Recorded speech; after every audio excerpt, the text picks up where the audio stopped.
नमस्कार सर, मेरा नाम राजू है। आज का टॉपिक है मार्केट सोचता था गिरेगा और बढ़ गया, अब क्या करूं। जब ऐसे ऐसे मार्केट बढ़ रहा था, अब फिर गिरना शुरू हुआ। जब यहाँ पे आया ना, लगा कि और गिरेगा। कुछ लोग जब यहाँ तक आ जाता तो और गिरेगा, वो इंतज़ार करते रहते हैं, इन्वेस्ट नहीं कर पाते हैं। फिर यहाँ से यहाँ मार्केट बढ़ गया। अब यहाँ पे क्वेश्चन पूछ रहे हैं कि सोचा था यहाँ लगाऊंगा, लगा नहीं पाया, अब अभी यहाँ पे क्या करूँ। अब मान लेते हैं किसी के पास 2 लाख रुपया है, 5 लाख रुपया है, 10 लाख रुपया है, तो दो तरह का ऑप्शन है। या तो अपना पैसा SIP में लगा दीजिए, बाद में फिर बंद कर दीजिए, और दूसरा ऑप्शन है कि STP के थ्रू स्मॉल कैप में लगाते जाइए। अब यहाँ पे STP में 2 तरह का ऑप्शन है। या तो सिर्फ जो रिटर्न बढ़ता हुआ पैसा है, वो बढ़ता हुआ पैसे को स्मॉल कैप में लगाइए। 10 लाख लगाया, जो बढ़ा हुआ पैसा है लगभग 5,000 रुपये पर मंथ स्मॉल कैप में जाने दीजिए। मूलधन हमेशा सुरक्षित रहेगा, 10 लाख रुपया FD की तरह वो सुरक्षित रहेगा। और दूसरा ऑप्शन है कि 10 लाख रुपया से 50,000 रुपये पर मंथ 20 महीने के लिए STP कर दिया, स्मॉल कैप में सारा पैसा चला जाएगा। 20 महीने के बाद थोड़ा सा पैसा बचेगा भी, क्योंकि कुछ ना कुछ डेट फंड से भी रिटर्न मिलेगा, तो वो बाद में भी उसको भी स्विच कर देंगे। तो जो लोग कुछ भी रिस्क नहीं लेना चाहते हैं, पैसे को सेफ रखना चाहते हैं, तो 10 लाख रुपया हमेशा सेफ रहेगा। 10 लाख, 20 लाख, 50 लाख, जो भी बड़ा अमाउंट है। और बड़ा अमाउंट अगर रिटायरमेंट वाला पैसा है, कोई प्लॉट सेल करके बेचा है, विवादित घर था उसको सेल करके रखा है, तो थोड़ा सेफ ही रखना चाहिए पैसे को। 1 करोड़ 50 लाख है तो उस पैसे को यहाँ रखा, बढ़े हुए पैसे को स्मॉल कैप में डालता गया, तो इसमें कोई रिस्क नहीं है, मूलधन हमेशा सुरक्षित है। और दूसरा ऑप्शन है कि भाई आप रिस्क लेना चाहते हैं और रिस्क ले सकते हैं, इधर उधर बहुत पैसा आपके पास बिखरे पड़ा है, तो पूरा का पूरा पैसा स्मॉल कैप में लगा के 10-15 साल के लिए छोड़ दीजिए। अब मुझे याद है कि मैं 2010 से स्टार्ट शुरू किया था, 2010 से पहले भी शुरू किया था, लेकिन कंटिन्यूस जो इन्वेस्ट किया, और अभी जो रिकॉर्ड है हमारे पास 2010 से लेकर 2024 तक, आज तक 14 साल में मैंने कभी इंतजार नहीं किया। जितना भी पैसा आता गया, थोड़ा भी मार्केट गिरता था तो मैं इन्वेस्ट करते रहता था। तो कुछ पोर्टफोलियो अपना इस तरह से है कि हमने जो ये पैसा इन्वेस्ट किया, अगर देखा जाए निप्पॉन ग्रोथ फंड, इसके अलावा भी काफ़ी सारे फंड है, तो मैं सबसे पुराना जो फंड है यहाँ पे है निप्पॉन ग्रोथ फंड। 3,000 रुपये पर मंथ से 2010 से ये शुरू किया, और जब ये शुरू किया था तब NAV का रेट था 444 रुपया। करता गया इन्वेस्ट, और आज जो NAV सबका है, जो जो अलग अलग रेट में यूनिट को खरीदा, आज सबका रेट 4197 रुपया है। तो इस तरह से करके 3-3 हज़ार रुपया चलता गया। बीच बीच में कभी मार्केट डाउन हुआ तो लमसम भी किया है। टोटल 14 साल में कभी भी SIP को अभी तक छेड़ा नहीं, अभी भी चल रहा है। 8,64,000 जमा हुआ है, और यहाँ पे वैल्यू दिखा रहे हैं 47,54,000। अगर आज मैं रिडीम करूँ, 4 दिन के पास अकाउंट में इतना पैसा आ जाएगा। टैक्स वगैरह जो भी होगा वो लॉन्ग टर्म कैपिटल गेन बनता है, इसमें माइनस करूंगा मूलधन को, 1.25 लाख रुपया छूट है। जो बढ़ा हुआ पैसा है उसमें टैक्स अपने आप नहीं कटेगा, हमें रिटर्न भरना है, इसके अलावा कुछ भी चार्ज नहीं कटेगा। इतना पैसा सारा अकाउंट में आ जाएगा। अगर रिटर्न देखा जाए तो 21.93% का रिटर्न है। इसमें जो एक्सपेंस रेशियो है, फंड मैनेजर, ब्रोकर, वो सब काट के ही आपको दिखाया जा रहा है, अलग से कुछ नहीं कटेगा। सारा का सारा पैसा ये अकाउंट में आएगा। 4 दिन के बाद टैक्स जो बनता है वो लगेगा, बाकी सब पैसा आपके अकाउंट में रहेगा। इसी तरह HDFC मिड कैप अपॉर्चुनिटी में यहाँ फरवरी 2014 में 84,000 अलग अलग HDFC के फंड में था, स्विच करके सारा पैसा स्मॉल कैप में लेते आया। इस तरह से सारा हमने 5,29,000 जमा किया है, और यहाँ पे HDFC मिड कैप अपॉर्चुनिटी में 26,22,000 दिख रहा है। रिडीम करूँ तो 4 दिन में 26,22,000 अकाउंट में आ जाएगा। यहाँ पे मुझे रिटर्न जो दिख रहा है परसेंटेज 20.75। यहाँ से मैं HWP भी किया हूँ, HDFC मिड कैप अपॉर्चुनिटी से ही HWP किया हूँ। आने वाले दिनों में मैं स्मॉल कैप से भी HWP करके कंटिन्यू करता रहूँगा। तो इस तरह से टोटल जो मैंने कुछ SIP कुछ लमसम करके 14 साल में जो इन्वेस्ट किया है वो है 46,85,000। और एक बार में नहीं लगा है, शुरुआत तो मैंने 3,000 पर मंथ से किया है। जैसे जैसे इनकम बढ़ता गया वैसे वैसे बढ़ाता गया। उस पैसे का वैल्यू आज दिख रहा है 1,39,00,000। Recently Nippon India small cap से 10 लाख रुपया निकालना है, नया कार खरीदना है, तो यहाँ पे ये पैसा मेरा कम हो गया। 2,40,000 रुपया इन्वेस्टेड है, और उसका वैल्यू यहाँ पे मुझे दिख रहा है 5,49,000। यहाँ पे 15 लाख रुपया लगभग था। तो रिडम्पशन में एक नियम है, यहाँ पे देखते हैं। इसके पहले जो मेरा पैसा था 2021 का, 2020 का, 2019 का था, तो जो पुराना यूनिट है वो पहले रिडीम होता है। जब भी आप मान लीजिए मल्टीपल ट्रांजेक्शन किए हैं, यहाँ पे उदाहरण के तौर पे जो भी आप परचेज किए हैं, और आप जब रिडीम करेंगे तो पहले पुराना वाला यूनिट बिकेगा। निप्पॉन स्मॉल कैप में भी जो पुराना था वो सारा मेरा बिक करके 10 लाख का मेरे अकाउंट में आ गया, और जो बाद का है वो अभी पड़ा हुआ है। तो इस तरह से रिडम्पशन का प्रोसेस है। तो ये मेरा पोर्टफोलियो था, तो कभी मैंने इंतजार नहीं किया, कंटिन्यूस करते रहा तो जाके ये पोर्टफोलियो बना है। अब उदाहरण के तौर पे 5 लाख रुपए किसी को इन्वेस्ट करना है और लंबे समय के लिए इन्वेस्ट करना है। एक तो मैं यहाँ पे जस्ट उदाहरण के तौर पे बता रहा हूँ, लेकिन आपको खुद से स्टडी करना है और उसके बाद इन्वेस्ट करना है। जस्ट एग्जाम्पल के तौर पे पिछले 14 साल में अगर देखा जाए 5 लाख रुपए इन्वेस्ट करना है तो निपॉन इंडिया स्मॉल कैप ये एईएम वाइज है 61,000 crore, HDFC small cap 33,000 crore, SBI small cap 33,000 crore, quant small cap 26,000 crore. इस तरह से करके बराबर करके एईएम वाइज में इन्वेस्ट कर देंगे। उसके बाद SBI 250, Motilal micro cap, diversified equity में अपना पैसा लगा करके लंबे समय के लिए छोड़ा जा सकता है। निपॉन इंडिया स्मॉल कैप ने पिछले 14 साल में 5 लाख का 91 लाख रुपीस बनाया है। अगर इसमें देखें एचडीएफसी स्मॉल कैप में तो यहाँ पे मात्र 45 लाख बनाए 17% के रेट से, फिर भी डाइवर्सिफाइड करके लगाना है। एसबीआई स्मॉल कैप ने 5 लाख का 2010 में इन्वेस्ट किया, 14 साल में 74,85,000 बनाया है। इस तरह से करके आप खुद अध्ययन करेंगे। मेरे कहने पर आप 100 रुपया इन्वेस्ट कर सकते हैं, बाकी बड़ा पैसा इन्वेस्ट करना है तो आप खुद अध्ययन करेंगे। एवरेज अगर देखा जाए पिछले 14 साल में 18.27% का रिटर्न यहाँ पे जनरेट करके दिया है। अब कुछ कमेंट्स का बात करते हैं। यहाँ पे कमेंट्स में पहला एक क्वेश्चन है कि अभी रिसेंटली काफ़ी इन्वेस्टर एसआईपी स्टॉप कर रहे हैं, थोड़ा सा मार्केट गिरा नहीं कि धड़ाधड़ एसआईपी स्टॉप होना शुरू हो गया। अब यहाँ पे 2 तरह का इन्वेस्टर इधर और उधर हो चुका है। कैसे?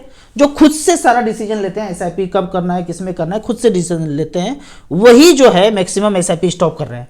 और जो किसी ना किसी एडवाइजर के साथ हैं वो एसआईपी कंटिन्यू कर रहे हैं। जो भी हमारे इन्वेस्टर है कोई एसआईपी स्टॉप नहीं किया है, क्योंकि स्टॉप करने के पहले पूछते हैं तो जो डाउट है उनको बता देता हूँ, क्लियर हो जाता है तो हमारे तरह वो भी एसआईपी कंटिन्यू कर रहे हैं। तो जो सुनते हैं ना न्यूज़ में कि एसआईपी स्टॉप इतना कर दिया, वो खुद से कर रहे हैं, खुद से डिसीजन ले रहे हैं। तो जब सारा दाव पेच ना पता हो एसआईपी म्यूचुअल फंड के बारे में, तो मैं कहता हूं कि पहले आप किसी एडवाइजर के थ्रू 100 रुपया पर मंथ करके सारे दाव पेच सीख लीजिए, उसके बाद आप खुद से डिसीजन लीजिए। यहाँ पे कुछ कमेंट्स पे आते हैं। पहला क्वेश्चन है, अगर मैं 2 लाख रुपया लमसम करूं और मार्केट डाउन होता चला जाए तो क्या हमारा पैसा जीरो हो सकता है? बिल्कुल जीरो हो सकता है। आपने 2 लाख रुपया निपॉन स्मॉल कैप में लगा दिया या अलग अलग 4 फंड में 50-50 हज़ार लगा दिया। अब यहाँ पे इतना कंपनी है, ये सब स्टॉक में फंड मैनेजर ने आपका पैसा लगा दिया, कितना है टोटल? आपका जीरो हो सकता है, कोई डाउट नहीं कि नहीं हो सकता है।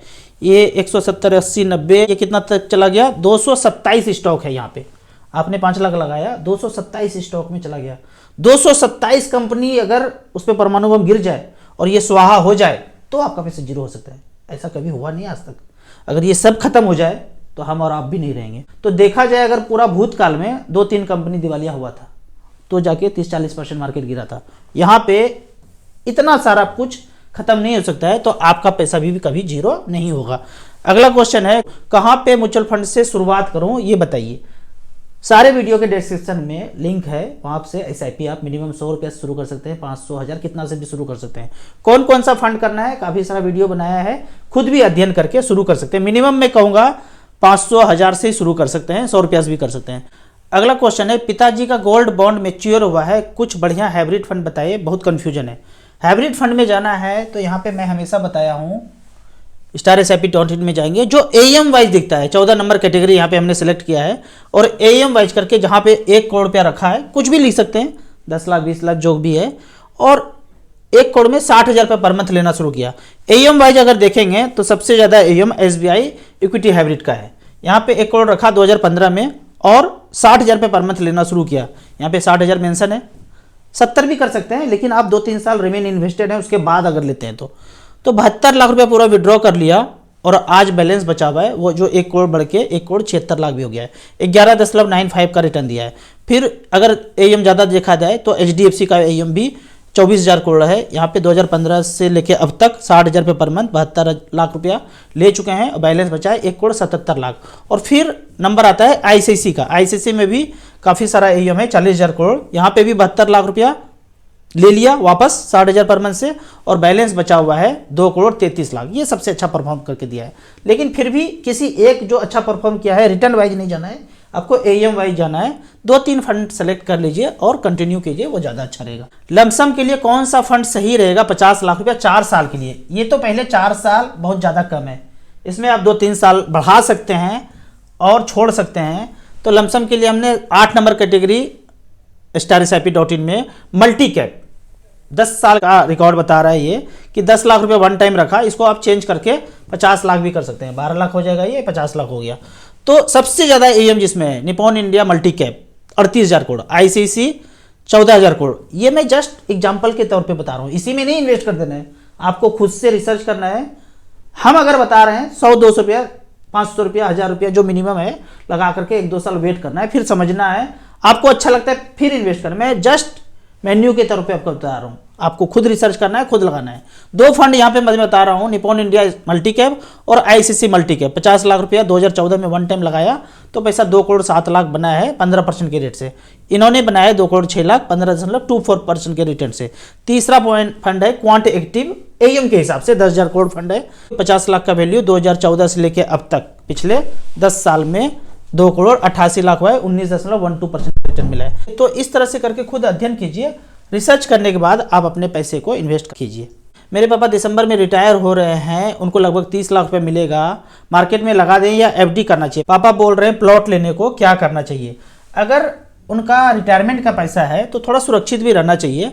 प्लॉट अगर आपके पास पहले से है तो मत लीजिए, नहीं है तो जरूर लीजिए। यहाँ पे मैं 2 फंड दिखा रहा हूँ, एक है एसबीआई इक्विटी हाइब्रिड, 30 लाख रुपए रखा और 2015 से लेके अब तक का रिकॉर्ड है 2024 तक कि 10 लाख में 6,000, तो 30 लाख में 18,000 रुपये पर मंथ लिया, तो टोटल विड्रॉ कर लिया 21,60,000। एसबीआई म्यूचुअल फंड के ब्रांच में जाना है, 15 लाख रुपये यहाँ और 15 लाख रुपया एचडीएफसी का एक फंड दिखाता हूँ। 30 लाख से वापस कितना ले चुके? 21,60,000, और आज बैलेंस भी बचा है 10 साल के बाद 52,80,000, 11.95 का रिटर्न मिला है यहाँ पे। दूसरा फंड है एचडीएफसी हाइब्रिड इक्विटी, यहाँ पे 30 लाख लगाया, 21,60,000 वापस ले चुके हैं 18,000 पर मंथ से, और बैलेंस बचा है 53,56,000। मतलब थोड़ा थोड़ा पैसा बढ़ भी रहा है और आपको जीवन यापन करने के लिए पैसा भी मिल रहा है। तो 2 फंड को आप रिसर्च कीजिए, थोड़ा थोड़ा पैसा इन्वेस्ट करके दूसरे फंड को भी रिसर्च करके आप जा सकते हैं। मैंने एएम वाइज सबसे ज़्यादा जिसमें पैसा था उस फंड को यहाँ पे बताया है। मैंने एलआईसी में 95,000 इन्वेस्ट किया था, रिडीम किया तो 62,000 मिला, और इसको एसटीपी के थ्रू म्यूचुअल फंड में लगा दिया। यही एक अच्छा स्ट्रेटेजी है, आपने सीख लिया, धीरे धीरे करके पैसा स्मॉल कैप में अगर चला जाए, और जो पैसा यहाँ जा रहा था इंश्योरेंस में उस पैसे को भी एसआईपी में आप चलने दीजिए। इतना लंबा समय जो यहाँ पे दे रहे थे एसआईपी में करेंगे तो जरूर आपको अच्छा वेल्थ क्रिएशन हो जाएगा। राउत सर, एसडब्ल्यूपी में 10 लाख रुपया इन्वेस्ट करूँगा, 2 शुरू में यूनिट मिलेगा, उसके बाद 6,000 रुपये पर मंथ एचडब्ल्यूपी करूँगा 12% के रेट से, तो क्या यूनिट घटता रहेगा बढ़ता रहेगा? यूनिट घटेगा ही भाई। आपने 10 लाख का सोना खरीद के रख लिया और थोड़ा थोड़ा 6-6 हज़ार रुपये करके आप जो बढ़ता हुआ है, जो भी रिटर्न बढ़ रहा है, मान लेते हैं 6% के रेट से बढ़ रहा है सोना, तो 6% के रेट से उसको हर महीने सेल कर रहे हैं, तो सोना थोड़ा थोड़ा तो घटेगा ना। लेकिन पूरा सोना खत्म नहीं होगा कभी, क्योंकि जो बढ़ा हुआ पार्ट है उतने को ही बेच रहे हैं। बाद में आपके पास 5 सिक्का भी बचेगा तो पता चलता है वो 50 लाख का है, क्योंकि उसका वैल्यू इतना बढ़ जाता है। आप starSIP.in में जाके आप ये चीज़ ऑप्ट करके देखेंगे तो कभी भी जीरो नहीं हो सकता है, क्योंकि बढ़े हुए पैसे को आप निकाल रहे हैं तो प्राइस धीरे धीरे बढ़ता जा रहा है। यूनिट भले थोड़ा थोड़ा कम होगा, पर वो थोड़ा कम होगा भी तो यूनिट जितना बचेगा उसका प्राइस काफ़ी ज़्यादा रहेगा। राउत सर, हमारा क्वेश्चन है कि हमने स्मॉल कैप में इन्वेस्ट किया 10 साल के लिए और SIP बाद में HWP वहीं से करें तो कैसा रहेगा? हमने भी तो वही किया है HDFC मिड कैप अपॉर्चुनिटी के साथ, 5 लाख लगाया था, 24-25 लाख रुपया अभी दिख रहा है, वहाँ से HWP किया हूँ। कुछ दिन के बाद Nippon growth fund, HDFC small cap, ICC small cap में वहीं से HWP करूँगा। तो लंबा समय के लिए आप छोड़ते हैं तो जरूर वहीं से HWP करना चाहिए मिड कैप स्मॉल कैप से, लेकिन अभी तुरंत चाहिए तब मैं बोलता हूँ बैलेंस कैटेगरी में करना है। अगला क्वेश्चन है SIP का डेट अलग अलग रखना चाहिए, प्रॉफिट में कुछ असर पड़ेगा? थोड़ा बहुत असर पड़ता है, पर ये बेचैनी नहीं पालना है। अगर आप बिजनेसमैन हैं, आपको सैलरी के तौर पे 1 तारीख को सैलरी नहीं आता है, अगर सैलरी आता है तो 5 तारीख को, बिजनेसमैन है तो 25 तारीख को, क्योंकि हमने देखा है कि आप बिजनेसमैन होते हुए 1 तारीख को लगा दिए तो पता चलता है कि आप मिस कर देते हैं SIP। ये सैलरी पर्सन है, 25 तारीख को कर दिया तो पैसा खत्म हो जाता है और आपका SIP बाउंस हो जाता है। 500-1000 रुपया मोगेम्बो बैठा हुआ है चार्ज काटने के लिए, तो वो नहीं करना है आपको। सैलरी पर्सन है, शुरुआत में 5 तारीख को काट दीजिए, 1 तारीख को भी नहीं रखना है कि सैलरी तो मेरा आ जाता है 1 तारीख को, 1 तारीख रख दिया। कभी कभी सैलरी 2-3 तारीख को होता है, डिले हो जाता है, मार्च अप्रैल में ऐसा नाटक चलता है। तो 5 तारीख का डेट रखिए। बिजनेसमैन है तो 25 तारीख को, कितना भूलेंगे? 10, 20, 25 तारीख लास्ट मंथ है तो आपको याद ज़्यादातर रहेगा ही। अगला क्वेश्चन है, हेलो सर, मेरा क्वेश्चन है कि म्यूचुअल फंड में कंपाउंडिंग कब होता है? जैसे सोने में होता है म्यूचुअल फंड में भी वैसे होता है। आपने सोना 1 लाख का खरीदा, कल 1 लाख 1,000 का हो गया, फिर 1 लाख 1,000 पे जो मार्केट बढ़ेगा उस 1 लाख 1,000 पे बढ़ेगा। तो म्यूचुअल फंड में, मार्केट में जो रोज जिसका दाम प्राइस घटता बढ़ता है उसमें कंपाउंडिंग डेली होता है। आपके हमारी सुविधा के लिए उसको ईयरली दिखाया जाता है पर होता डेली है। सर एसआईपी अमाउंट कितनी बार चेंज कर सकते हैं? कितना बार भी चेंज कर सकते हैं, कोई प्रॉब्लम नहीं है। लेकिन जब चेंज करते हैं, मान लेते हैं आपका 1000 का एसआईपी चल रहा है और आप उसको 2000 करना चाह रहे हैं, तो एसआईपी स्टॉप करेंगे और फिर एसआईपी मॉडिफाई होगा, या डायरेक्ट मॉडिफाई का भी ऑप्शन है। तो आप 10 दिन पहले करेंगे या 15 दिन पहले करेंगे तो एसआईपी मॉडिफाई हो जाएगा। अगर नहीं तो आप 2 दिन पहले आप मॉडिफाई करेंगे। मान लीजिए कि 5 तारीख को पैसा कटता है, आप 4 तारीख को मॉडिफाई कर रहे हैं, तो अगले 5 तारीख को जो 2 दिन बाद आने वाला है वो 1000 कटेगा और फिर अगले महीना 2000 कटेगा। शायद 10 या 15 दिन पहले अगर मॉडिफाई करेंगे तो जो डेट आने वाला है उसमें आप जो मॉडिफाई अमाउंट रहेगा उससे हो सकता है, घटा भी सकते हैं, बढ़ा भी सकते हैं, कुछ भी कर सकते हैं। और कोई चार्ज नहीं है इसका कि चार्ज कटूंगा, फ्यूचर में कुछ होगा देखा जाएगा। अभी तक ऐसा कोई चार्ज नहीं है। आपको इसी तरह मच फंड के बारे में और कुछ जानना है, इन्वेस्टमेंट के बारे में जानना है, तो इस नंबर पर मुझे व्हाट्सअप कर सकते हैं। StarSIP.in में जाके सारे म्यूचुअल फंड का दाव पेज सीख सकते हैं। आपको मैं याद दिला दूं, मैं एक MP registered mutual fund distributor हूं। आपको कुछ भी क्वेश्चन पूछना है कमेंट सेक्शन में जाके हमसे क्वेश्चन पूछ सकते हैं। मैं इसी तरह आपके क्वेश्चन का जवाब देता रहूँगा। वीडियो अच्छा लगे तो व्हाट्सअप यूनिवर्सिटी में दोस्तों की चीज़ से जरूर शेयर करें। और यहाँ पे एक चीज़ याद दिला दूँ, मैं दूसरा जो चैनल है राजू चौधरी, यहाँ पे मैंने 2 वीडियो और डाला है, कृपया यहाँ पे आप जाके देखिए, आँख खोले रखिए, देश में क्या क्या चल रहा है उसको देखते रहिए, समझते रहिए। वीडियो अच्छा लगता है तो व्हाट्सअप यूनिवर्सिटी में दोस्तों की चीज़ से जरूर शेयर करें। यूट्यूब पे देख रहे हैं तो लाइक एंड शेयर जरूर करें। Thank you so much.